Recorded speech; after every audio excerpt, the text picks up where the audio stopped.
ബിസ്മില്ല അൽഹംദുലില്ലാ അസ്സലാത്തു വസ്സലാമു അലാ റസൂലില്ലാ വ അലാ ആലിഹി വസ്ഹാബിഹി അജ്മഈൻ അമ്മാ ബഅദ്.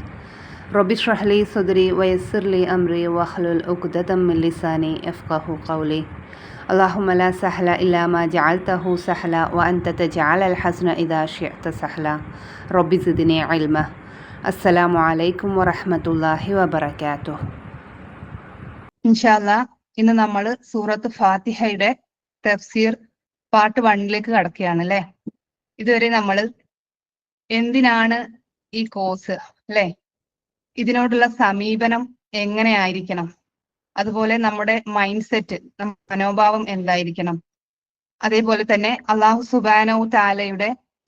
സുബ്ഹാനഹു തആലയുമായിട്ടുള്ള നമ്മുടെ ബന്ധം ശക്തമാകേണ്ടതിന്റെ ആവശ്യം, ഖുർആൻ നമ്മളിലേക്ക് എങ്ങനെ എത്തി എന്നത്, ഏത് രീതിയിലാണ് വഹി അവതരിക്കപ്പെട്ടത് എന്നൊക്കെ നമ്മൾ ഇന്നലെയും മിനിയാന്നുമായിട്ട് ഇൻട്രൊഡക്ഷൻ ക്ലാസ്സുകളിൽ കണ്ടു അല്ലെ. ഇന്ന് ഇൻഷാ അല്ലാഹ് നമ്മൾ സൂറത്തുൽ ഫാത്തിഹയിലേക്ക് പ്രവേശിക്കുകയാണ് അല്ലെ. എന്നാൽ അതിനു മുൻപായി കുറച്ച് കാര്യങ്ങൾ നിങ്ങളുടെ ശ്രദ്ധയിലേക്ക് കൊണ്ടുവരികയാണ്. നമ്മുടെ ഈ ക്ലാസ്സുകൾ, ഈ തഫ്സീർ ക്ലാസ്സുകൾ എങ്ങനെയാണ് മുന്നോട്ട് പോകുന്നത്, ഇതൊരു ഖുർആൻ ഹിഫ്ളാക്കലാണോ അർത്ഥം പഠിക്കലാണോ എന്നൊക്കെ ചോദിച്ചിട്ട് ഒരുപാട് മെസ്സേജസ് വന്നിട്ടുണ്ടായിരുന്നു. അപ്പോൾ നമ്മുടെ പഠന രീതി എങ്ങനെയാന്നുള്ളതൊന്ന് പറയുകയാണ് ഇൻഷാ അല്ലാഹ്. ഈ തഫ്സീർ പഠനത്തിന്റെ രീതി എന്താണ് അല്ലെ, അതുപോലെ തന്നെ ഇതിന്റെ നമ്മൾ പറയാൻ പോകുന്ന ടോപ്പിക്കുകൾ, ഇതിന്റെ റൂട്ട് വേർഡ്സ്, അതേപോലെ തന്നെ അറബി ഭാഷയുടെ ഭംഗി, ഈ പഠനം എന്തിനെന്നൊരു ഓർമ്മപ്പെടുത്തൽ, അതുപോലെ തഅബ്ബുദ് അല്ലെ. ഇത്രയും കാര്യങ്ങളാണ് നമ്മൾ ഇൻഷാ അല്ലാഹ് ഇന്ന് പറയുന്നത്. ഇൻഷാ അല്ലാഹ് ആദ്യം തന്നെ ഈ തഫ്സീറിന്റെ പഠന രീതി എന്തൊക്കെയാണെന്ന് പറയാം. ഓരോ സൂറത്ത് എടുക്കുമ്പോഴും നമ്മൾ അതിന്റെ തുടക്കത്തിൽ തന്നെ ആ സൂറത്തിനുള്ള പ്രത്യേകതകൾ സംസാരിക്കും. അതേപോലെ തന്നെ ചില സൂറത്തുകൾക്ക് പ്രത്യേക പ്രതിഫലങ്ങളുണ്ട് അല്ലെ. അതേപോലെ ചിലപ്പോൾ ആ സൂറത്ത് ഇറങ്ങിയപ്പോൾ ഉണ്ടായിരുന്ന സാഹചര്യങ്ങൾ, വഹി ഇറങ്ങിയ പശ്ചാത്തലം, ഇവയെല്ലാം നമ്മൾ ഇൻഷാ അല്ലാഹ് ക്ലാസ്സുകളിൽ ചർച്ച ചെയ്യും. അതിനുശേഷം ഓരോ വേർഡ് അനാലിസ് ചെയ്യും അല്ലെ. അതായത് ഉപയോഗിച്ചിരിക്കുന്ന ഓരോ വാക്കുകളും എന്താണ്, അതെന്താണ് സൂചിപ്പിക്കുന്നത് അല്ലെ, ഇവയെല്ലാം കുറിച്ച് നമ്മൾ കുറച്ചൊക്കെ മനസ്സിലാക്കും ഇൻഷാ അല്ലാഹ്. പിന്നെ അതിന്റെ ട്രാൻസ്ലേഷൻ, തർജുമ എന്താണ്, അതിൽ നിന്ന് നമ്മുടെ ജീവിതത്തിലേക്ക് എടുക്കേണ്ട പാഠങ്ങൾ എന്തൊക്കെയാണ് എന്നിങ്ങനെയൊക്കെ ഓരോ ആയത്തിൽ നിന്നും നമ്മൾ ഇൻഷാ അല്ലാഹ് ഡിസ്കസ് ചെയ്യാനാണ് ഉദ്ദേശിക്കുന്നത്. അതുപോലെ തന്നെ വാക്കുകളുടെ വിശകലനം, വെറും വാക്കുകൾ കേട്ട് അല്ലെങ്കിൽ ഇതാണ് ഇതിന്റെ അർത്ഥം എന്ന് അറിഞ്ഞു പോകുന്നത് മാത്രമാണെങ്കിൽ ഒരിക്കലും നമുക്ക് ഖുർആന് പൂർണ്ണമായിട്ട് മനസ്സിലാക്കാൻ നമുക്ക് സാധിക്കൂല അല്ലെ. അപ്പൊ നമുക്ക് ഖുർആനിന്റെ ഭംഗി ആസ്വദിക്കണമെങ്കിൽ നമ്മൾ ഖുർആനിൽ ഇറങ്ങിച്ചെന്ന്, അതിന്റെ ആഴത്തിലേക്ക് ഇറങ്ങിച്ചെന്ന് നമ്മൾ മനസ്സിലാക്കാനായിട്ട് ശ്രമിക്കണം. അതിനോടൊരു ഇഷ്ടം നമുക്ക് ഉണ്ടാവണം അല്ലെ. നമ്മളെല്ലാവരും അങ്ങനെയല്ലേ, ഇഷ്ടമുള്ളത് നമുക്ക് മനസ്സിൽ വേഗം തങ്ങി നിൽക്കും, നമ്മൾ അതിലേക്ക് വീണ്ടും വീണ്ടും മടങ്ങി ചെല്ലും. എന്നാൽ നമുക്ക് ഇഷ്ടമില്ലാത്ത ഒരു കാര്യം നമ്മുടെ മനസ്സിൽ നിൽക്കൂല അല്ലെ, അത് ശരിക്കും നമ്മൾ അതിന് ഇട്ടേച്ച് പോകും. എന്നാൽ നമ്മൾ ഇഷ്ടത്തോടെ ഇതിനെ സമീപിക്കുകയാണെങ്കിൽ നമുക്ക് ഇതിന്റെ ആഴത്തിലേക്ക് ഇറങ്ങി ചെല്ലാനായിട്ട് സാധിക്കും. അതിനാൽ ഖുർആനിന്റെ സൗന്ദര്യം ആസ്വദിക്കുമ്പോഴേ അത് നമുക്ക് ഹൃദയത്തിൽ പതിയും. നമ്മളിൽ പലർക്കും ഉള്ള ഒരു പ്രധാന പ്രശ്നം എന്താണെന്ന് വെച്ചാൽ, നമ്മളൊക്കെ മുന്നേ ചെയ്തു വന്നിട്ടുണ്ടായിരുന്നത് ഖുർആന്റെ മലയാളം ട്രാൻസ്ലേഷൻ വായിക്കും, അല്ലെങ്കിൽ ഇംഗ്ലീഷ് അല്ലെ. ഇതിലൂടെ മാത്രമാണ് നമ്മൾ ഖുർആനിനെ മനസ്സിലാക്കാൻ ശ്രമിച്ചിട്ടുള്ളത്. അതുകൊണ്ട് തന്നെ ചില സമയങ്ങളിൽ അത് നമ്മളിൽ നിന്ന് ട്രാക്ക് വിട്ടുപോകും, നമുക്കതിനെ പിടുത്തം കിട്ടൂല. നമുക്കൊരു ഏകദേശ രൂപം മാത്രമേ നമുക്ക് അറിയുന്നുള്ളൂ, എന്താണ് അതിൽ പൂർണ്ണമായിട്ടും പറയുന്നതെന്ന് നമുക്ക് മനസ്സിലാക്കാൻ സാധിക്കില്ല. ഉദാഹരണത്തിന് അർ റഹ്മാൻ അർ റഹീം എന്ന് പറയുമ്പോൾ പരമകാരുണ്യകനും കരുണാനിധിയുമാണ് അല്ലെ എന്ന് പറഞ്ഞാൽ, നമ്മൾ സാധാരണ ചെറിയ പ്രായത്തിലെ ഖുർആൻ പഠിക്കുമ്പോൾ മദ്രസകളിൽ നിന്നൊക്കെ പഠിച്ചു വന്നിട്ടുള്ളതാണ് ഈ ഒരു ഖുർആൻ സൂറത്തുൽ ഫാത്തിഹന്റെ ഒക്കെ അർത്ഥം അല്ലെ. അന്ന് നമ്മൾ ഇങ്ങനെ മാത്രമേ പഠിച്ചിട്ടുള്ളൂ, അതുകൊണ്ട് നമുക്ക് അത്രേ അറിയുള്ളൂ. അള്ളാഹു പരമകാരുണ്യകനാണ്, കരുണാനിധിയുമാണ്, അതിൽ കൂടുതൽ നമുക്ക് അറിയില്ല. പക്ഷെ അത് അറബി ഭാഷയിൽ അതിന്റെ റൂട്ട് ലെറ്റേഴ്സിലേക്ക് നോക്കുമ്പോൾ അതൊരു പൂർണ്ണമായ വേറൊരു അനുഭവം തന്നെയാണത് അല്ലെ. ആ ആയം നമുക്ക് പലപ്പോഴും കിട്ടാതെ പോകുന്നത് അറബി ഭാഷയുടെ പ്രത്യേകതകള് മറ്റു ഭാഷകളിൽ പൂർണ്ണമായി എത്തിക്കാനാകാത്തത് കൊണ്ടാണ് അല്ലെ. കാരണം നമ്മൾ പഠിച്ചു വളർന്നു വന്ന ഭാഷ മലയാളമാകട്ടെ മറ്റേതെങ്കിലും ഭാഷയാകട്ടെ, അത് അറബി ഭാഷയുടെ വ്യാപ്തിയോളം വളർന്നിട്ടില്ല എന്നത് ഒരു യാഥാർത്ഥ്യമാണ്.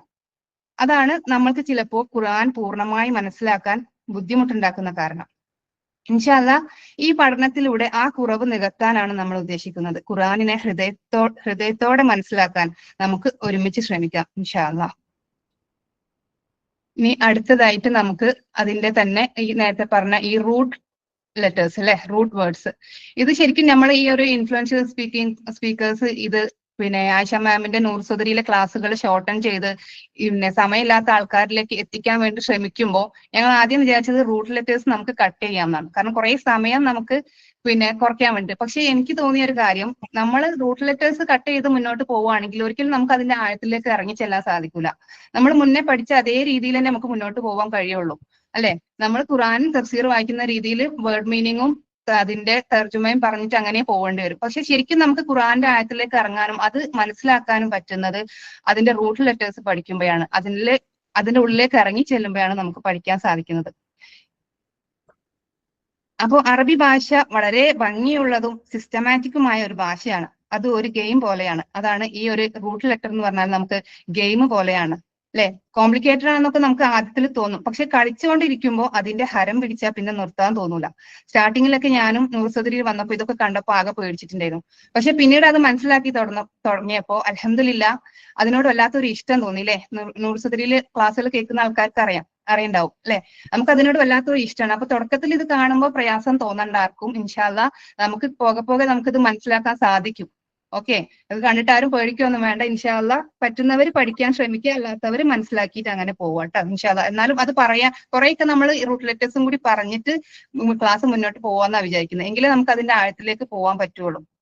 അപ്പോ അറബി ഭാഷയിൽ അധികം വാക്കുകളും ഒരു വേരിൽ നിന്നാണ് വരുന്നത്. ഇപ്പൊ ഈ ഒരു ചിത്രം കണ്ടാൽ തന്നെ നമുക്കറിയാം, ഈ ഒരു മരത്തിന്റെ റൂട്ടിൽ വേരിന്റെ ഭാഗത്ത് നമുക്ക് കാണാം ഐൻ, ലാം, മീം അല്ലെ. ഈ 3 ലെറ്റർ ആണ് അല്ലെ. ഇതാണ് ഇതിന്റെ റൂട്ട് ഇൽമ്. ഇതിന്റെ വേരുണ്ട്, അതുപോലെ തന്നെ തണ്ടുകളുണ്ട്, ശാഖകളുണ്ട്, ഇലകളുണ്ട്, അതുപോലെ റൂട്ട് ലെറ്റേഴ്സ്. ഈ റൂട്ട് ലെറ്റേഴ്സ് ആണ് നമ്മൾ ഇതിന്റെ വേരെന്ന് പറഞ്ഞു. അതിൽ നിന്ന് വരുന്ന വാക്കുകളാണ് ഈ ശാഖകളും ഇലകളും ഒക്കെ അല്ലെ. പലപ്പോഴും റൂട്ട് ലെറ്റേഴ്സ് 3 അക്ഷരങ്ങളായിരിക്കും ഉണ്ടാവുക അല്ലെ. അക്ഷരങ്ങൾ ഇച്ചിരി വലുതാക്കി കാണിക്കോ? സാധാരണയായിട്ട് നമുക്ക് പിന്നെ റൂട്ട് ലെറ്റേഴ്സ് ഈ 3 ലെറ്റേഴ്സിലായിട്ട് കാണാം. ചില സാഹചര്യങ്ങളിൽ 4 ഒക്കെ ആയിട്ട് വരാം. ഈ റൂട്ട് ലെറ്റേഴ്സിന്റെ അടിസ്ഥാന അർത്ഥം എന്ന് പറയുന്നത് അറിവ്, പഠനം, അതുപോലെ തന്നെ ശാസ്ത്രം എന്നൊക്കെയാണ്. ഇതിൽ നിന്ന് വരുന്ന വാക്കുകളാണ് മുകളിൽ കൊടുത്തിട്ടുള്ളത്. ഇൽമ് അറിവ് അല്ലെ. ആലിം അവൻ അറിഞ്ഞു, അതുപോലെ തന്നെ ആലിമ അറിവുള്ള ആള്. പിന്നെ താലീം വിദ്യാഭ്യാസം, അല്ലമ പഠിപ്പിച്ചു. അപ്പൊ ഈ 3 ലെറ്റേഴ്സിൽ നിന്നും വന്നിട്ടുള്ള വാക്കുകളാണ് ഈ ഒരു മരത്തിന്റെ ഇലകളായിട്ടും ചില്ലകളായിട്ടും നമുക്ക് കാണാൻ സാധിക്കുന്നത്. അപ്പൊ നമുക്ക് ഖുർആനിൽ ഈ ലെറ്റേഴ്സ് വന്നിട്ട് വരുന്ന വാക്കുകൾ ഏത് കണ്ടാലും നമുക്ക് ഈ ഒരു പിന്നെ റൂട്ട് ലെറ്ററിന്റെ വേർഡ് മീനിങ്ങും പഠിച്ചിട്ടുണ്ടെങ്കിൽ നമുക്ക് ഇതൊക്കെ മനസ്സിലാക്കാൻ സാധിക്കും. ഈ കാണുന്ന വേർഡ്സ് ഖുർആനിൽ എവിടെ കണ്ടാലും നമുക്ക് ഏകദേശം മനസ്സിലാക്കാൻ പറ്റും. എന്താണ് ഐൻ, ലാം, മീം. ഇത് 3 വെച്ച് വരുന്ന ഒരു വേർഡാണ്, ഇൽമാണ് അല്ലെ. അറിവ് എന്നതാണ് ഇതിൽ ഉൾക്കൊണ്ടിട്ടുള്ളതെന്ന് നമുക്ക് മനസ്സിലാക്കാൻ സാധിക്കും. ഓരോ റൂട്ടിന്റെയും അർത്ഥം നമുക്ക് പെട്ടെന്ന് തന്നെ ഗ്രാസ്പ് ചെയ്യാൻ പറ്റും. ഖുർആനിൽ ആ റൂട്ട് വരുന്ന വാക്കുകൾ കണ്ടാൽ മുഴുവനായിട്ട് അർത്ഥം കണ്ടുപിടിക്കാനും നമുക്ക് എളുപ്പമാകും. ആദ്യത്തിലൊക്കെ നമുക്ക് കുറച്ച് പ്രയാസം തോന്നും, പിന്നെ നമ്മളത് അങ്ങനെ പഠിച്ചെടുത്തോളും ഇൻഷാ അല്ലാ.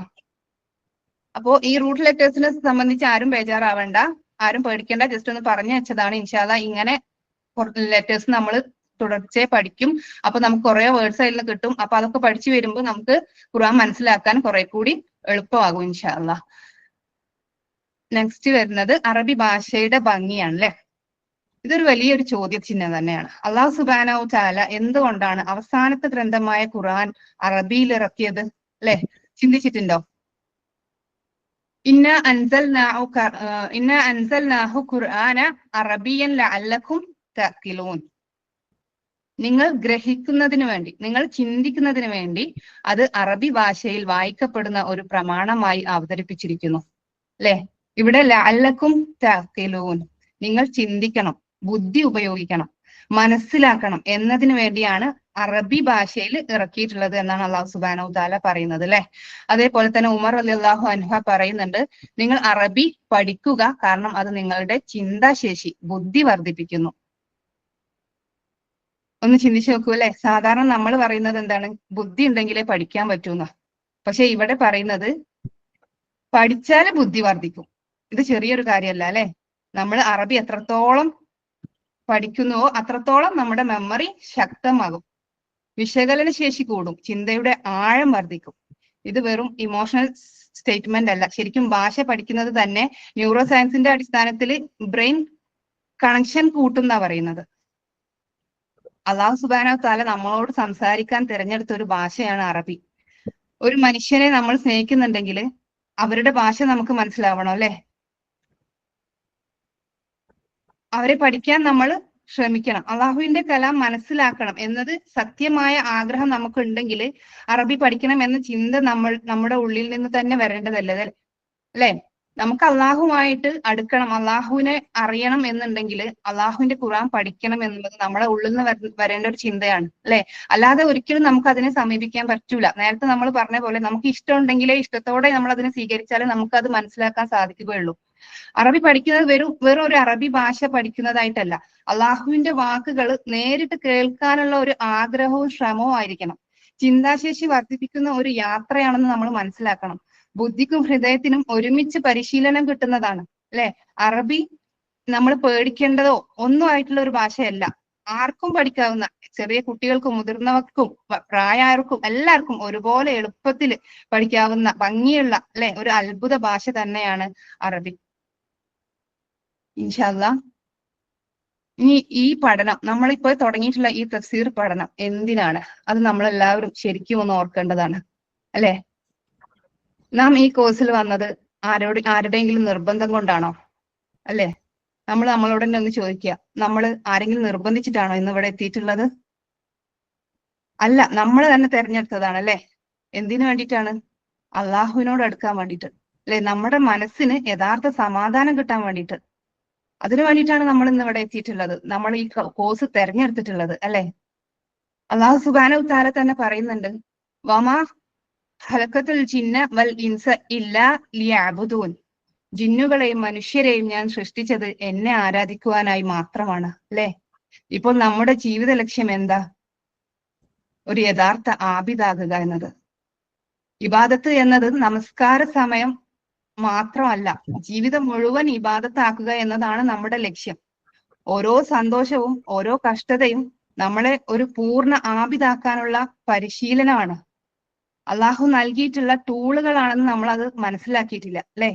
നമ്മുടെ ജീവിതത്തിലെ ഓരോ കാര്യവും ഓരോ ബന്ധവും ഓരോ സാഹചര്യവും നമ്മളെ ആബിദാക്കാനുള്ള ടൂളുകളാണെന്നുള്ളത് നമ്മൾ മനസ്സിലാക്കാൻ വിട്ടുപോയി. നമ്മളത് അങ്ങനെ മനസ്സിലാക്കുന്നില്ല അല്ലെ. നമ്മൾ എങ്ങനെ പഠിച്ചു വെച്ചത്? ചെറുപ്പം മുതലേ നമ്മൾ കേൾക്കുന്ന എന്താ? നല്ല മക്കളാവണം അല്ലെ, നല്ല മോളാകണം, നല്ല പഠിക്കണം, നല്ല ജോലി നേടണം, അതേപോലെ തന്നെ നല്ല കരിയർ വേണം, നല്ലൊരു വിവാഹം വേണം. പ്രത്യേകിച്ച് കുട്ടികൾക്ക് നല്ലതായി, പെൺകുട്ടികളോട് പ്രത്യേകിച്ച് നമ്മൾ പറയാ, ശരിക്കും പാചകം ചെയ്യാനൊക്കെ നല്ല പഠിക്കണം അല്ലെ. ഭർത്താവിന്റെ വീട്ടിൽ പോയിട്ട് അവരെ സന്തോഷിപ്പിക്കണം, അവരുടെ വീട്ടുകാരെ തൃപ്തിപ്പെടുത്തണം. ഇതൊക്കെയാണ് നമ്മൾ പഠിച്ചു വെച്ചിട്ടുണ്ടായിട്ടുള്ള ജീവിത ലക്ഷ്യങ്ങൾ അല്ലെ. സമൂഹത്തിന് നല്ലൊരു നമുക്ക് വേണം. ചുരുക്കി പറയുകയാണെങ്കിൽ മറ്റുള്ളവരെ തൃപ്തിപ്പെടുത്തുക എന്നതായിരുന്നു നമ്മുടെ ഒരു ലക്ഷ്യം അല്ലെ. പക്ഷേ ആരെയും 100% തൃപ്തിപ്പെടുത്താൻ നമുക്ക് കഴിയില്ല അല്ലെ. എത്ര ശ്രമിച്ചാലും പരാതികൾ മാത്രമായിരിക്കും ബാക്കി. അവസാനം നമ്മൾ ശൂന്യതയിലായിരിക്കും. അപ്പോഴേക്കും നമുക്ക് ഒരുപാട് കാലങ്ങൾ നമ്മളിൽ നിന്ന് കഴിഞ്ഞു പോയിട്ടുണ്ടാവും. പ്രായം ഒരുപാട് എത്തിയിട്ടുണ്ടാവും. ചിലപ്പോൾ 30, 40, 50 ഒക്കെ ആയിട്ടുണ്ടാവും. അങ്ങനെയുള്ളപ്പോഴാണ് ഒരു ദിവസം നമ്മൾ നമ്മോട് തന്നെ ചോദിക്കുക, ഞാൻ ഇത്രയും വർഷം എന്തിനായിരുന്നു ജീവിച്ചത് അല്ലെ. എനിക്ക് എന്താണ് കിട്ടിയത്? ഇത്രയും കാലത്തെ എന്റെ ജീവിതം കൊണ്ട് ഞാൻ എന്താണ് നേടിയത്? ഞാൻ എല്ലാവരെയും തൃപ്തിപ്പെടുത്താൻ ശ്രമിച്ചു, എന്നിട്ട് എന്താ ഉണ്ടായത് അല്ലെ. പണം സമ്പാദിച്ചവരും ചോദിക്കും, കുടുംബത്തിനായി ജീവിച്ചവരും ചോദിക്കും. എല്ലാവരും ഈ ഒരു ചോദ്യം, അത് മുസ്ലിം ആവട്ടെ അമുസ്ലിം ആവട്ടെ, എല്ലാവരിലും വന്നെത്തുന്ന ഒരു സമയമുണ്ട് ഇങ്ങനെ ഒരു ക്വസ്റ്റ്യൻ മാർക്ക്. കാരണം നമ്മളൊക്കെ ജീവിച്ചു പോയ ലക്ഷ്യം തെറ്റായിരുന്നു. യഥാർത്ഥ പ്രശ്നം, നമ്മൾ ആളുകളിലൂടെ സമാധാനം തേടി, ബന്ധങ്ങളിലൂടെ പൂർണ്ണത തേടി അല്ലെ, പണത്തിലൂടെ സന്തോഷം തേടി. പക്ഷെ സ്ഥിരമായ സമാധാനം അള്ളാഹുവിലൂടെ മാത്രമേ ലഭിക്കൂ എന്നുള്ളത് നമ്മൾ തിരിച്ചറിഞ്ഞില്ല അല്ലെ. നമ്മുടെ ജീവിതത്തിന്റെ യഥാർത്ഥ ഉദ്ദേശം എന്താണെന്ന് നമ്മൾ പലപ്പോഴും ചിന്തിച്ചിട്ട് പോലുമില്ല. കല്യാണം ഉൾപ്പെടെ എല്ലാ കാര്യങ്ങൾക്കും ഒരു വലിയ പർപ്പസ് ഉണ്ടെന്ന് നമ്മൾ മനസ്സിലാക്കണം. ജീവിതത്തിന്റെ പ്രധാന ലക്ഷ്യം അള്ളാഹു സുബ്ഹാനഹു തആലയെ മാത്രം ആരാധിക്കുക എന്നതാണ്. അവനെ തൃപ്തിപ്പെടുത്തുന്ന ജീവിതം നയിക്കുക എന്നതാണ്. കല്യാണം ഒരിക്കലും ഒരു അന്തിമ ലക്ഷ്യമല്ല, അത് ഒരു മാർഗം മാത്രമാണ് അല്ലെ. അള്ളാഹുവിനോട് അടുക്കാനുള്ള ഓരോ ടൂൾസ് ആണ് നമ്മൾ നേരത്തെ പറഞ്ഞു. അള്ളാഹുവിനെ ആരാധിക്കാൻ സഹായിക്കുന്ന ഒരു സംവിധാനമാണ് നമ്മുടെ ജീവിതത്തിൽ വരുന്ന ഭർത്താവ്, ഭാര്യ, മക്കള്, മാതാപിതാക്കള്, സമ്പത്ത്, സാഹചര്യങ്ങള്, കഴിവുകൾ, ഇവയെല്ലാം അള്ളാഹു തന്നിട്ടുള്ള ടൂൾസ് ആണ്. അള്ളാഹുവിലേക്ക് എത്താൻ വേണ്ടിയിട്ട്, അള്ളാഹുവിനെ ആരാധിക്കാൻ വേണ്ടിയിട്ട് അള്ളാഹു നമുക്ക് തന്നിട്ടുള്ള ടൂൾസ് ആയിട്ട് മാത്രം നമ്മൾ കണ്ടാൽ മതി അല്ലെ. അല്ലാതെ അത് നമ്മുടെ ലക്ഷ്യമായിട്ട് നമ്മൾ കാണരുത്. ഈ ടൂൾസിന്റെ യഥാർത്ഥ ഉപയോഗം അള്ളാഹുവിനോട് അടുക്കാൻ തന്നെയാണ്. നമ്മുടെ ജീവിത ലക്ഷ്യം നിറവേറ്റാൻ, അവനെ തൃപ്തിപ്പെടുത്താൻ തന്നെയാണ് ഇതിന്റെ ഉദ്ദേശം എന്ന് നമ്മൾ തിരിച്ചറിയേണ്ടതായിട്ടുണ്ട്. പക്ഷെ പ്രശ്നം എന്താണ്? നമ്മൾ ഈ ടൂൾസിനെല്ലാം തന്നെ എന്താക്കും? ലക്ഷ്യമാക്കി മാറ്റി. വാദിയെ തന്നെ ലക്ഷ്യമായി കണ്ടു. വർഷങ്ങളോളം ജീവിച്ചിട്ടും ജീവിതത്തിന്റെ പർപ്പസ് എന്താണെന്ന് വ്യക്തമായി അറിയാത്ത ഒരു അവസ്ഥയിലാണ് ഇന്നും പലരും ജീവിക്കുന്നത്. ഇതെല്ലാം എന്തിനാണ് എന്ന ചോദ്യത്തിലേക്ക് എത്തുന്നത് വരെ, യഥാർത്ഥ തിരിച്ചറിവ് അവരിലേക്ക് എത്തുന്നത് വരെ അല്ലെ. എല്ലാം അള്ളാഹുവിന്റെ ഭാഗത്ത് നിന്ന് വന്ന സഹായ സംവിധാനങ്ങളാണെന്ന് നാം മനസ്സിലാക്കുക. അവനെ ആരാധിക്കാൻ വേണ്ടിയാണ് അവയെല്ലാം അള്ളാഹു സൃഷ്ടിച്ചിട്ടുള്ളത് എന്ന് നാം മനസ്സിലാക്കുക. അതിനുവേണ്ടി മാത്രമാണ് അത് നാം ഇനിയെങ്കിലും തിരിച്ചറിയണം. നമ്മുടെ സമയം പാഴാക്കിക്കൂടാ അല്ലെ. നമ്മളെ വിലപ്പെട്ട സമയം നമ്മൾ റബ്ബിന് വേണ്ടിയിട്ട് മാറ്റിവെക്കാൻ വേണ്ടിയിട്ട് ശ്രമിക്കുക. നമ്മുടെ യഥാർത്ഥ ലക്ഷ്യം, ദുനിയാവിൽ അള്ളാഹു നമ്മളെ എന്തിനാണോ സൃഷ്ടിച്ചത് എന്നുള്ള യഥാർത്ഥ ലക്ഷ്യം തിരിച്ചറിയാൻ വേണ്ടിയിട്ട്, അതിനു വേണ്ടിയിട്ട് പഠിക്കാനായിട്ട് നമ്മൾ തയ്യാറാവുക, നമ്മൾ ഓടുക അല്ലെ. റബ്ബിന്റെ പിന്നാലെ നമ്മൾ ഓടുക. അള്ളാഹു നമ്മളിലെ നമുക്ക് എന്താണോ ആവശ്യം അത് അള്ളാഹു നമ്മളിലേക്ക് എത്തിക്കും ഇൻഷാ അല്ലാഹ്. അപ്പൊ നമുക്ക് തുടങ്ങാം. നമ്മൾ തഫ്സീർ പഠനം തുടങ്ങാൻ വേണ്ടിയിട്ട് പോവാണ് അല്ലെ. ഖുർആൻ സൂറത്തുൽ ഫാത്തിഹയുടെ തഫ്സീർ നമ്മൾ സ്റ്റാർട്ട് ചെയ്യാൻ വേണ്ടിയിട്ട് പോവാണ്. തഫ്സീർ എന്ന വാക്കിന്റെ യഥാർത്ഥ അർത്ഥം ഒളിപ്പിച്ചിട്ടുള്ള ഒന്നിനെ പുറത്തേക്ക് കൊണ്ടുവരിക എന്നതാണ്. അതേപോലെ തന്നെ മറഞ്ഞിരിക്കുന്നതിനെ വ്യക്തമാക്കുക, പ്രകാശിപ്പിക്കുക, വ്യക്തമായി വിശദീകരിക്കുക എന്നൊക്കെയാണ് തഫ്സീർ എന്നതുകൊണ്ട് ഉദ്ദേശിക്കുന്നത്. അപ്പോൾ ഖുർആനിൽ ശരിയായ രീതിയിൽ വിശദീകരിക്കാൻ വേണ്ടിയിട്ടാണ് തഫ്സീർ പഠനം നമ്മൾ ഉദ്ദേശിക്കുന്നത് അല്ലെ.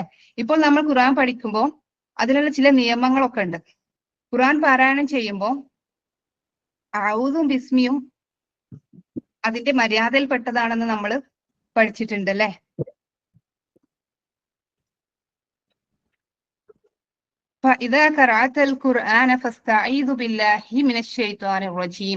അള്ളാഹു സുബ്ഹാനഹു തആല ഖുർആനിൽ പറയുന്നുണ്ട്, നീ ഖുർആൻ പാരായണം ചെയ്യുകയാണെങ്കിൽ ശപിക്കപ്പെട്ട പിശാചിൽ നിന്നും അള്ളാഹുവിനോട് ശരണം തേടിക്കൊള്ളുക.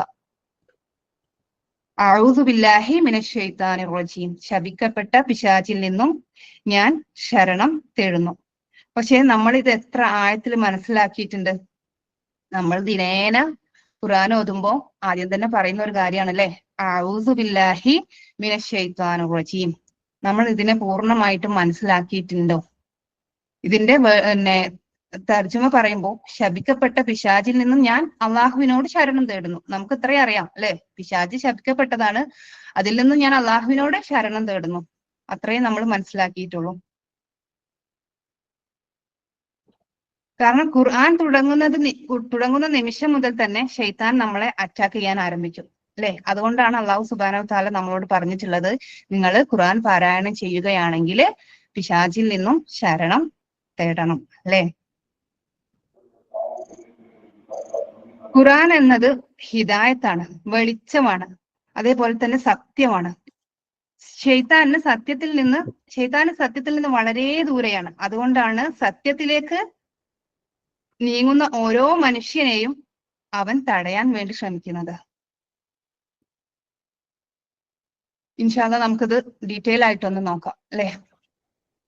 ഔദു, ശരണം തേടുന്നു. ഔദു എന്ന വാക്കിന്റെ അർത്ഥം എന്താണ്? ശരണം തേടുന്നു അല്ലെ. ഒരു ഷട്ടർ നമ്മൾ തേടുകയാണ്. നമ്മൾ ഒരു പുറത്തേക്ക് പോവാന്ന് വിചാരിക്കുക, പെട്ടെന്ന് നല്ലൊരു കനത്ത മഴ പെയ്തു. അപ്പൊ നമ്മൾ എന്ത് ചെയ്യും? വേഗം ഒരു ഷട്ടറിന് കീഴിൽ അല്ലെ ഏതെങ്കിലും ഒരു ഷോപ്പിന്റെ മുന്നിലേക്കൊക്കെ നമ്മൾ കയറി കൂടും. അതേപോലെ തന്നെ നല്ല പൊള്ളുന്ന വെയിലത്ത് നമ്മൾ പുറത്ത് നടക്കാന്ന് വിചാരിക്കും ടൗണിലൊക്കെ. ആ സമയത്ത് നമ്മൾ എന്താക്കും? നമ്മളെ സംരക്ഷിക്കാൻ വേണ്ടിട്ട് തന്നെ വേഗം ഒരു കുട ചൂടും അല്ലെ? എന്തുകൊണ്ടാണിത്? അതായത് നമ്മൾ നമ്മളെ സംരക്ഷിക്കുകയാണ് അല്ലെ? നമുക്ക് ആ ചൂടും ആ മഴയൊന്നും താങ്ങാനാവൂല. അതുപോലെ തന്നെയാണ് ശൈത്താന്റെ അറ്റാക്ക് അല്ലെ? നമുക്ക് ഒറ്റക്ക് താങ്ങാൻ കഴിയൂല. അതുകൊണ്ട് നമുക്ക് ഒരു ഷട്ടർ നിർബന്ധമായിട്ടും വേണം. അപ്പൊ അതാണ് നമുക്ക് അള്ളാഹു അല്ലെ? നമ്മളെ ശൈത്താന്റെ പിടിയിൽ നിന്നും നമ്മളെ സംരക്ഷിക്കുന്നത് ആരാ? അള്ളാഹു ആണ് അല്ലെ?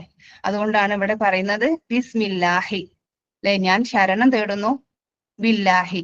ആരിൽ നിന്നാ? ആരെ കൊണ്ടാണ്? അള്ളാഹുവിനോട് അല്ലെ? അള്ളാഹുവിനെ കൊണ്ട്, അള്ളാഹുവിനോടാണ് നമ്മൾ ചോദിക്കുന്നത്. മിന നിന്ന് ഷെയ്ത്താൻ, ഷെയ്ത്താനിൽ നിന്ന് അല്ലെ? ബില്ലാഹി എന്നത് അള്ളാഹുവിനെ ആശ്രയിച്ച് നമ്മുടെ ശക്തിയിലല്ല അല്ലെ? എന്റെ ഈമാൻ കൊണ്ടല്ല ഞാൻ ചോദിക്കുന്നത്, അള്ളാഹുവിന്റെ സംരക്ഷണ കൊണ്ട് എന്ന് നമ്മൾ അള്ളാഹുവിന്റെ അടുത്ത് ചോദിക്കുകയാണ്. പിന്നെ ഷെയ്ത്താൻ, ഷെയ്ത്താനിൽ നിന്ന്. ഇപ്പോൾ ഷെയ്ത്താൻ നമ്മുടെ സ്ഥിര ശത്രുവായി കാണാൻ നമുക്ക് പറ്റൂല അല്ലെ? ഷെയ്ത്താനെ നമുക്ക് എപ്പോഴും കാണാനോ കേൾക്കാനോ പറ്റൂല. പക്ഷെ അവൻ നിരന്തരം നമ്മുടെ പിന്നാലെ പ്രവർത്തിച്ചുകൊണ്ടേയിരിക്കും. ഖുർആനിൽ പറയുന്നുണ്ട് ഇന്നഹു ലക്കും അദുവ്വുൻ മുബീൻ അല്ലെ? അവൻ നിങ്ങൾക്ക് വ്യക്തമായ ശത്രുവാണ്. പക്ഷെ എന്താണ് പ്രശ്നം? മൂപ്പരാള് ഒളിഞ്ഞിരുന്നിട്ടൊക്കെയാണ് നമ്മളെ അറ്റാക്ക് ചെയ്യാൻ ശ്രമിക്കുക അല്ലെ? പലപ്പോഴും നമുക്ക് മനസ്സിലാവൂല. മൂപ്പരാൾ ചെയ്യേണ്ടതൊക്കെ ചെയ്ത് കഴിഞ്ഞ് പോയതിനു ശേഷമാവും നമുക്ക് മനസ്സിലാവുക എന്താ ശൈത്താന്റെ ഇടപെടൽ ഉണ്ടായിട്ടുണ്ട് എന്നുള്ളത് അല്ലെ? ചിലപ്പോ അത് നമുക്ക് എന്താവും? ഡിപ്രഷൻ ആയിട്ടൊക്കെ വരും. ചില സമയത്ത് കുടുംബ വഴക്കുകളായിട്ട് വരും. ചിലപ്പോ നമസ്കാരത്തിൽ ശ്രദ്ധക്കുറവായിട്ട് വരും. ഇങ്ങനെ ചിലപ്പോ ഒരു ചെറിയ സംശയമായിട്ടും വരാം അല്ലെ? അതിനാൽ ശരണം തേടല് ഒരൊറ്റ സമയം ചെയ്യുന്ന കാര്യമല്ല. അത് നമ്മൾ കണ്ടിന്യൂസ് ആയിട്ട് അള്ളാഹുവിനോട് ആവശ്യപ്പെട്ടുകൊണ്ടേയിരിക്കേണ്ട ഒരു കാര്യമാണ്. കാരണം ഷെയ്ത്താൻ നമ്മളെ ഏത് സമയവും നമ്മളെ വലയം ചെയ്തുകൊണ്ടേയിരിക്കും. ഇനി ഈ ഷെയ്ത്താൻ എന്നതിന്റെ റൂട്ട് ലെറ്റർ നോക്കാം. ഷീൻ തോ നൂൻ അല്ലെ? വളരെ ശതന എന്ന് പറയും അല്ലെ? വളരെ വിദൂരയുള്ളതാണ്. ഈ ശതന എന്നതിന്റെ മീനിങ് ആണ് വിദൂരത്തിൽ, വളരെ അകലെ അല്ലെ? ഷെയ്ത്താൻ സത്യത്തിൽ നിന്നും വളരെ അകലെയാണ്. അള്ളാഹുവിന്റെ കാരുണ്യത്തിൽ നിന്നും അകറ്റപ്പെട്ടവനാണ് അല്ലെ? അവൻ സത്യത്തിൽ നിന്ന് അകന്നുകൊണ്ടാണ്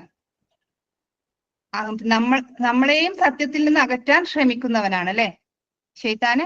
അതേപോലെ തന്നെ ഈ ശതന എന്ന് പറയുന്നതിന്റെ രണ്ടാമതായിട്ടുള്ള പറയുന്ന ഒരു മീനിങ്, അറബി ഭാഷയിൽ പറയുന്ന മറ്റൊരു മീനിങ് ആണ് ശക്തമായി പിരിച്ച, വളരെ ശക്തമായിട്ടുള്ള ഒരു കയറ് അല്ലെ? അറബി ഭാഷയിൽ ശക്തിയുള്ള കുതിരയെ കെട്ടാൻ ഉപയോഗിക്കുന്ന കയറ് എന്നും ഈ ശതന എന്നതിന് പറയുന്നുണ്ട്. ഒരു ഭയങ്കര ശക്തിയുള്ള കുതിര, അതിനെ പിടിച്ചു നിർത്തുന്ന ഒരു ശക്തമായ കയറ്. അതുപോലെ നമുക്ക് എത്ര ശക്തമായ ഈമാൻ നമുക്ക് ഉണ്ടെങ്കിലും ഞാനിനി ഷെയ്ത്താന്റെ പിന്നിൽ വീഴില്ല എന്ന് നമ്മൾ ഉറപ്പിച്ച് പറഞ്ഞാലും നമ്മളെ കെട്ടിയിടാൻ കഴിവുള്ളവനാണ് ആര്? ഷെയ്ത്താൻ അല്ലെ? വേറൊരർത്ഥം കൂടി ഈ ശതനു എന്നുള്ളതിന് അറബി ഭാഷയിൽ പറയുന്നുണ്ട്. അത് കിണറ്റിൽ നിന്ന് വെള്ളം എടുക്കുന്ന ഒരു കയറ് പോലെയാണെന്ന് പറയുന്നുണ്ട്. ശരിക്കും കിണറ്റിൽ നിന്ന് നമ്മൾ വെള്ളം എടുക്കുമ്പോൾ ഒരുമിച്ച് മുഴുവനായിട്ട് എടുക്കാൻ നമുക്ക് പറ്റൂല അല്ലെ? നമ്മൾ ചെറിയ ബക്കറ്റുകളിലായി കുറേശ്ശെ കുറേശ്ശെ നമ്മൾ എടുക്കും. അതുപോലെയാണ് ഷെയ്ത്താൻ നമ്മളെ ടെംപ്റ്റേഷൻ ചെയ്യുന്നത് അല്ലെ? ഒരേ സമയം വലിയ ആപത്തിലേക്ക് തള്ളിയിടൂല. പക്ഷെ എന്ത് ചെയ്യും? ചെറിയ ചെറിയ തെറ്റുകൾ, ചെറിയ അലക്ഷ്യം, ചെറിയ ഇളവ്, ഇങ്ങനെ അല്പാൽപമായി വലിച്ചയച്ച് നമ്മള് വലിയൊരു പടുകുഴിയിലേക്ക് ചാടിക്കും അല്ലെ? അപ്പൊ എന്തിനാണ് ആവുതു? കാരണം നമുക്ക് ഒറ്റക്ക് ഷെയ്ത്താന്റെ അടുത്ത് പോരാടാൻ നമുക്ക് ആവൂല അല്ലെ? നമ്മൾ ബലഹീനരാണ്. ഷെയ്ത്താൻ തുടർച്ചയായി നമ്മളെ അറ്റാക്ക് ചെയ്തുകൊണ്ടേയിരിക്കും. അതിനാൽ നമുക്കൊരു കവചം ആവശ്യമാണ്. ആ കവചമാണ് അള്ളാഹുവിന്റെ സംരക്ഷണം. അഊദു ബില്ലാഹി എന്ന് ഒരു സാധാരണ വാക്കല്ല അല്ലെ? അഊദു ബില്ലാഹി മിനശ് ശൈത്വാനിർ റജീം എന്നത് ഒരു സാധാരണ വാക്കല്ല, ഒരു സംരക്ഷണ പ്രഖ്യാപനമാണ്, ഒരു ആത്മീയ കവചമാണ് അല്ലെ? ഇൻഷാ അല്ലാഹ് അടുത്തതായിട്ട് അതിന്റെ കൂടെ തന്നെ അല്ലാഹു സുബ്ഹാനഹു തആല ഷെയ്ത്താന്റെ വേറൊരു ക്വാളിറ്റിയും കൂടി എടുത്തു പറയുന്നുണ്ട് അല്ലെ? മിനശ് ശൈത്വാനിർ റജീം. ആരാണ്? ജീം എന്ന വാക്കിന്റെ റൂട്ട് ലെറ്റേഴ്സ് നോക്കാം. റോ, ജീം, മീം അല്ലെ? അറബിയില് റജമ് എന്ന് പറഞ്ഞാല് കല്ലെറിഞ്ഞ് തള്ളിക്കളയുക, കല്ലെറിഞ്ഞ് അകറ്റുക എന്നൊക്കെ അർത്ഥം വരുന്നുണ്ട്. ഇസ്ലാമില് ചില വലിയ കുറ്റങ്ങൾക്കൊക്കെ മുൻകാലങ്ങളില് ശിക്ഷയായി കല്ലെറിഞ്ഞ് കൊല്ലാൻ കൊല്ലലുണ്ടായിരുന്നു അല്ലെ. അതായത് സമൂഹത്തിൽ നിന്ന് പൂർണ്ണമായും പുറത്താക്കൽ. ഇപ്പോ മിനശ്ശൈത്താനിർ റജീം എന്നത് ശപിക്കപ്പെട്ടവൻ, കല്ലെറിഞ്ഞ് അകറ്റപ്പെട്ടവൻ, അല്ലെങ്കിൽ അള്ളാഹുവിന്റെ കരുണയിൽ നിന്നും തള്ളിക്കളയപ്പെട്ടവൻ എന്നൊക്കെയാണ് ഈ റജമ് എന്നതിന്റെ അർത്ഥം. അവൻ തന്നെയാണ് നമ്മളെ വഴിതെറ്റിക്കാൻ ശ്രമിച്ചുകൊണ്ടിരിക്കുന്നതും അല്ലെ. ഷെയ്ത്താൻ തന്നെയാണ് നമ്മളെ വഴിതെറ്റിച്ചുകൊണ്ടിരിക്കുന്നതും. സുബ്ഹാനല്ലാഹ്. അള്ളാഹുവിന്റെ കരുണയിൽ നിന്ന് അകറ്റപ്പെട്ടവനാണ് ഷെയ്ത്താൻ. നമ്മളെയും ആ കരുണയിൽ നിന്ന് അകറ്റാൻ വേണ്ടി അദ്ദേഹം ശ്രമിച്ചുകൊണ്ടേയിരിക്കും. അതിനാൽ നമുക്ക് എന്ത് മനസ്സിലാക്കണം? ഷെയ്ത്താൻ സത്യത്തിൽ നിന്നും ദൂരെയുള്ളവനാണ് അല്ലെ. ശക്തമായി കെട്ടിയിടുന്ന കയറ് പോലെ നമ്മളെ പിടികൂടാൻ കഴിവുള്ളവനാണ് ആര്? ഷെയ്ത്താൻ. ചെറിയ ചെറിയ ചുവടുകള് വഴി വലിയ വീഴ്ചയിലേക്ക് നയിക്കുന്നവനാണ് ഷെയ്ത്താൻ അല്ലെ. അള്ളാഹുവിന്റെ കരുണയിൽ നിന്നും തള്ളിക്കളയപ്പെട്ടവനാണ് അവൻ അല്ലെ. അപ്പോൾ നമുക്ക് എത്ര ഈമാൻ ഉണ്ടെന്ന് തോന്നിയാലും അവൻക്ക് നമ്മളെ അറ്റാക്ക് ചെയ്യാൻ കഴിയും അല്ലെ. അതുകൊണ്ട് തന്നെ അള്ളാഹു നമ്മളോട് നേരിട്ട് കൽപ്പിച്ചിരിക്കുകയാണ് എന്ത്? നിങ്ങള് ഖുർആൻ തുടങ്ങുമ്പോൾ, നിങ്ങൾ ഇബാദത്ത് തുടങ്ങുമ്പോൾ, അതേപോലെ തന്നെ നിങ്ങൾക്ക് ഷെയ്ത്താന്റെ സ്വാധീനം ഉണ്ടാകുന്നുണ്ട് എന്ന് തോന്നുമ്പോഴൊക്കെ നമ്മൾ എന്ത് ചെയ്യണം? അഊദു ബില്ലാഹി മിനശ് ശൈത്വാനിർ റജീം എന്ന് പറഞ്ഞുകൊണ്ടിരിക്കണം അല്ലെ. ഇത്രയാണ് അഊദു ബില്ലാഹി മിനശ് ശൈത്വാനിർ റജീം എന്ന് പറയുന്ന ഒരു ആയത്തിനെ കുറിച്ച് പറയാനുള്ളത്. ഇന്നത്തെ ക്ലാസ്സിൽ നമ്മൾ മനസ്സിലാക്കിയത് ഷെയ്ത്താൻ ആരാണ് അല്ലെ, അവന്റെ സ്വഭാവം എന്താണ്, അതേപോലെ തന്നെ റജീം എന്നത് എന്താണ് എന്നതുകൊണ്ട് എന്താണ്, അതുപോലെ തന്നെ എന്തുകൊണ്ടാണ് ശരണം തേടേണ്ടത് അല്ലെ. ശരണം നമ്മൾ എന്തിനു വേണ്ടിയിട്ടാണ് നമ്മൾ ശരണം തേടുന്നത് എന്ന് നമ്മൾ മനസ്സിലാക്കി. ഇൻഷാ അല്ലാഹ് ബാക്കിയുള്ള ഭാഗങ്ങൾ നാളെ തുടരുന്നതായിരിക്കും. ഇത്രയും കാര്യങ്ങൾ നമ്മൾ നോട്ട് ചെയ്ത് വെക്കുക. ആവശ്യമുള്ളവർ പഠിക്കാൻ വേണ്ടിയിട്ട് തന്നെ വേർഡ് മീനിങ്ങും കാര്യങ്ങളൊക്കെ നോട്ട് എഴുതി പഠിക്കാൻ ശ്രമിക്കുക. ഈ ഒരു ആഴത്തിൽ ഇറങ്ങി മനസ്സിലാക്കാൻ ശ്രമിക്കുക. ഓക്കെ, ഇൻഷാ അല്ലാഹ്. അല്ലാഹുമ്മ ഇന്നി അസ്അലുക ഇൽമൻ നാഫിഅ വഖൽബൻ ഖാശിഅ വനഫ്സൻ മുത്മഇന്ന വറസ്ഖൻ വഅമലൻ മുതഖബ്ബല. اللهم إني أسألك أن تجعل القرآن ربيع قلبي ونور صدري وجلاء حزني وذهاب همي. ربنا هب لنا من أزواجنا وذرياتنا قرة أعين واجعلنا للمتقين إماما. ربنا تقبل منا أنت السميع العليم وتب علينا إنك أنت التواب الرحيم. وآخر دعوانا الحمد لله رب العالمين. السلام عليكم ورحمة الله وبركاته. ജസാക്കല്ലാഹു ഖൈറൻ. സുമിയ വളരെ നന്നായി കേട്ടോ, മാഷാഅല്ലാഹ് തബാറക്കല്ലാഹ്. നല്ല ക്ലാസ്. ജസാക്കല്ലാഹ് ഖൈറൻ. അൽഹംദുലില്ലാഹ്.